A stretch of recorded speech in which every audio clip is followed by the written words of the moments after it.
Hello students, today we will read the poem A Thing of Beauty written by John Keats. So John Keats was born in London in 1795. His father, who had married his master's daughter, died in 1804. When Keats was only 9 years old, he was sent to a private school where he learned some Latin. He became an apprentice to a surgeon at the age of 15, but he left the medical profession because he was deeply interested in poetry, and he went to Rome where he died in 1821. So, John Keats is one of the most important poets of Romanticism, and he is a highly imaginative, sensitive, and sensuous poet. He is a worshipper of beauty and is content to give it expression in his poetry. His poetry is marked by sensuousness, imagery, and love of nature. This poem, A Thing of Beauty, is an extract from the Keats poem Endymion. In this poem, the Keats declares that a thing of the beauty is a joy forever, a joy even in the midst of disease, sufferings, and disappointments of life. This joy of beauty came to him through his senses. He drank in the beauty of external world with all his senses. He was excited by the beauty of external world and therefore sang out with a wonder and delight. The daffodils, the rills, and the musk rose all are the objects of the beauty that is provided forever. So, in this poem, it is based on a Greek legend in which Endymion, a handsome young shepherd and a poet who lived on a Mount Latmos, had a vision of Cynthia, the moon goddess. The enchanted youth resolved to seek her out and so wandered away through the forest and down under the sea also.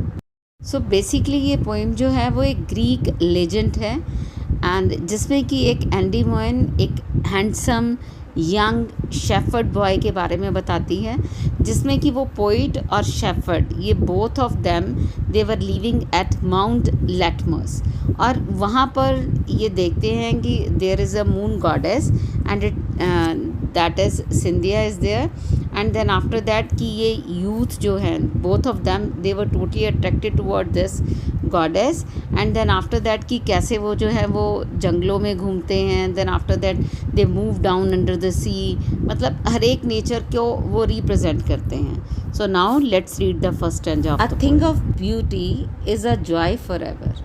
It's loveliness increases, it will never pass into nothingness, but will keep a bower quiet for us, and a sleep full of sweet dreams and health and quiet breathing.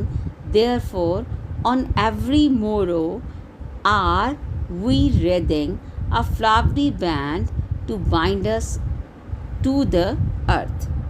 So, through this stanza, the poet tells us that a beautiful thing provides joy forever. कोई भी एक सुंदर चीज़ जो कि हम अपनी life में nature से लेते हैं, नेचर को देखते हैं, एंजॉय करते हैं, सो दैट इज़ वाई कि ये खुशी जो होती है वो हमारे साथ हमेशा ही होती है.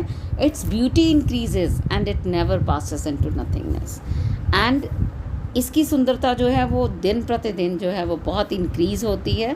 कभी भी जो है ये शून्य नहीं होती, कभी भी जो है ये हमारे लिए मतलब लाइक दैट कि नथिंगनेस में नहीं कन्वर्ट होती. It will keep a pleasant Shady place quiet for us. ये हमेशा ही हमारे लिए एक छायादार, एक बहुत ही छायादार पेड़ की तरह होती है जो कि हमें बहुत अच्छी छाया देती है. And then it gives us the dreams, and ये हमें एक ऐसी स्लीप देती है जिसमें कि हम लोग अपने ऐसे सपनों को सोचते हैं, अपनी एक अच्छी हेल्थ को एंजॉय करते हैं, एंड क्वाइट ब्रीदिंग, और जिसमें कि हम एक अच्छी तरह से सांस लेने वाले होते हैं. That means we are free to live there. Every morning we are surrounded by the beauty of the group of the flowers, and every morning क्या होता है कि हम लोग हमेशा ही जो है वो मतलब जितने भी फ्लावर्स होते हैं that are provided by the nature, हम उनको देखते हैं, हम उनकी ब्यूटी को एंजॉय करते हैं, और उस खुशी की वजह से ही हम अपने आप को इस धरती के ऊपर, इस अर्थ के ऊपर जो है वो बाइंड करके. So now we will read the next stanza. spite of despondence. Despondence means sadness of inhuman death. Inhuman death means that is a like that कि गुड वैल्यूज़, और इनह्यूमन मतलब जिसमें कि हम लोग एक अच्छा व्यवहार नहीं करते. And death means there is a shortage of the good qualities and of noble natures of the gloomy days of all the unhealthy and over darkened ways made for our searching. Yes, in spite of all, some shape of beauty moves away the pall from our dark spirits. Pall means that is kafan. Pall means a dark thick cloud, we can also say. So here the Keats says, life is full of despondency, gloom and sorrow. The poet is telling कि हमारी ज़िंदगी जो है वो हमेशा ही sadness से भरी रहती है. ठीक है, अगर हम देखें तो हम अपने आसपास जो है वो डेली लाइफ से डेली स्ट्रगल करते हैं. So that is why sometimes we are very in a gloomy mood, in a sadness also. So there is a death of the noble man. And he was also telling that कि यहाँ पर जो है वो हम लोग हमेशा ही जो है अच्छे लोगों की बहुत ज़्यादा कमी है. And there is a disease and the darkness in life. अगर हम आज के पीरियड के अकॉर्डिंग भी देखें तो कोविड-19 की वजह से we are also suffered with the same disease and there is a darkness all around us, but we have to live it for to made are searching. लेकिन हमें चाहे जैसी मर्जी कंडीशंस हों, लेकिन फिर भी हमें सर्वाइव करना है, फिर भी हमें जो है वो अपनी लाइफ को स्मूथली जीना है. In spite of this gloom there is a ray of the hope which lies in the objects of beauty. So बेशक हम लोग जो हैं we are suffering with the number of diseases, we are suffering with the number of the problems, but still there is a one hope, that is the hope that gives by the nature through the different objects which we admire. The objects of the beauty remove the gloom from our lives, and even that कि जब हम सुंदर चीज़ों को देखते हैं तो हम अपना दुख भूल जाते हैं और हम हमेशा ही उन सुंदर चीज़ों में अपने आप को कहीं ना कहीं अपनी खुशी को तलाशना शुरू कर देते हैं. So now we will read the third stanza. Such the sun, the moon, trees old and young, sprouting a shady boon for simple sheep, and such are daffodils with the green world they live in, and clear rills that for themselves a cooling covert make guides the hot season. So through these lines the Keats tells us that the sun and the moon shine during the day and the night respectively.